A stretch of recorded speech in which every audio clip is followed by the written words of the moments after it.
So this is my step-by-step guide of how I painted my house Delequa.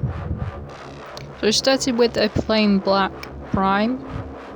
So first of all, I'm starting on the robes and the cloak. So I'm using a Thunderhawk Blue by Citadel. If you don't have this particular colour, just like a dark kind of bluey grey or a bluey green would be great, or mix some grey in with one of those colours. So I'm going to be creating a glaze. This is similar to a wash, but instead of going into the recesses of a model, it goes on top of it. If you struggle to create a glaze with simply water, it'd be better getting a glaze medium.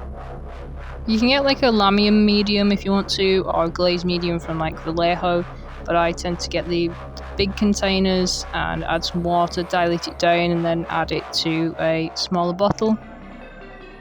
Ideally, we just want the paint to be translucent, so we still want the black underneath to be showing through. We're just kind of enhancing that colour. Simply adding water to a paint to create a glaze is a bit more tricky because the water breaks down the binding of the paint, whereas the glaze doesn't. Next, I'm mixing some of my Thunderhawk Blue with this Toxic Mist colour. It's like an eggshell blue. If you don't have this particular colour, just substitute it for like a light green colour or like a very light wintry grey colour.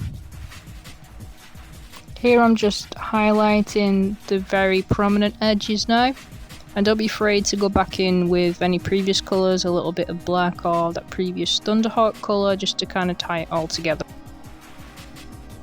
Now I'm quite happy with that. I'm going to be moving on to the trim of the robes and the weapons. I'm keeping the consistency fairly smooth. I know we talk about two thin coats, but using a flow enhancer or like a lamium medium or a matte medium is really good as well. And I tend to get that flow medium and add a bit of water and decanter it into a smaller bottle.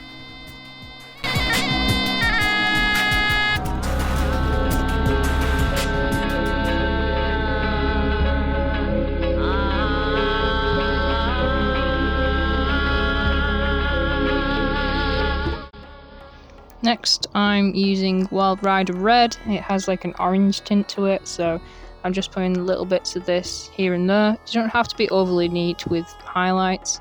And now we're going to be starting on the flesh, so I'm going for like a rose kind of fleshy colour. If you don't have this particular colour, just use whatever flesh colour you have, or add a little bit of red to your flesh colour, which you do have. Now I'm using a purple wash. If you don't have a particular wash, just get the paint equivalent of it and just water it down, then put it into the recesses. You could leave it there if you wanted to, or you could be a bit more advanced with it like I've done. So I got that rose pink colour, and then I'm adding a dash of a lighter skin colour, or you could just add some white if you want to. And then I'm adding that eggshell blue colour because I want to create like a pale, almost undead kind of looking flesh tone.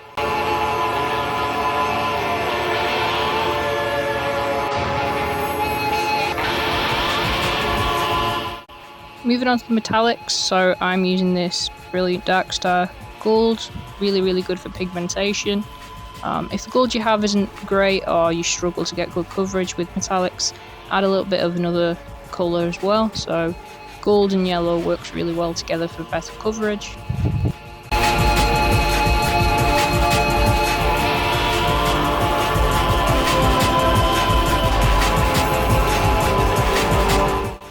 Now I'm using a Darkstar Silver. I'm mixing a little bit of grey for better coverage, and just adding a few bits here and there.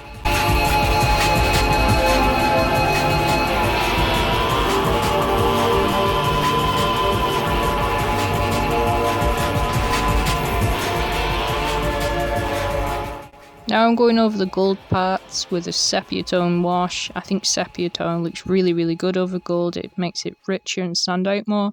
If you don't have that, you can just use Agrax or whatever else you have, but I think sepia looks the best. And I just add a bit of black to the silver there.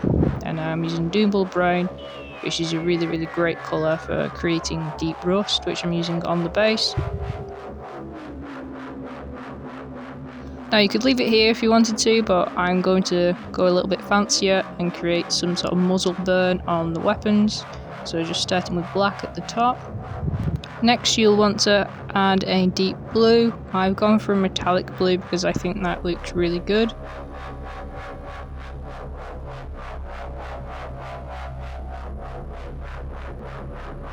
Next I'm adding a rich purple. Now I'm adding a reddish brown. And for the last step I am adding some yellow.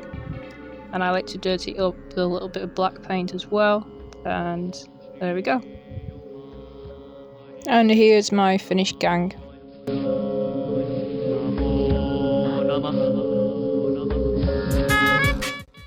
I have a Patreon now, so if you're able to support me in any way that you can, or if you want to look at more exclusive content and more in-depth tutorials, they're on there as well.